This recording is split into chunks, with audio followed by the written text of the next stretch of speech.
আজকে তোমাদের সাথে শেয়ার করব পোস্ত সর্ষে ইলিশ। ফ্রিজে যেইটুকু ইলিশ মাছ ছিল সেইটুকু ইলিশ মাছ দিয়েই রান্না করতে হলো, কারণ দুদিন ধরে যে বৃষ্টি হচ্ছে বাইরে বেরোনো যাচ্ছে না।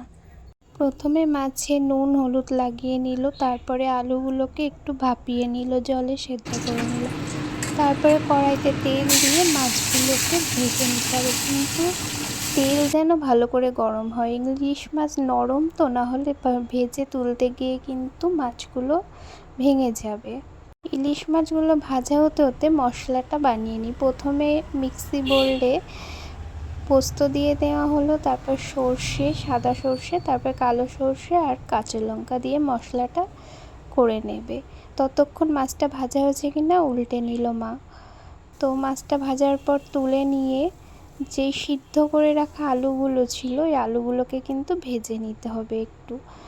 তো ভেজে নিয়ে নুন হলুদ যা লাগবে দিয়ে দেওয়া হলো, আর ওই মশলাটা দেওয়া হলো। দিয়ে মা কিন্তু ওই খোসাটা দেয় না, জল দিয়ে উপর দিয়ে দিয়ে নিচে খোসাটা পড়ে থাকে। তারপরে ওই ঝোলটা একটু ফুটে উঠলে তারপরে মাছগুলো দিয়ে দিল। তারপরে ব্যাস রান্না রেডি। গরম গরম ভাত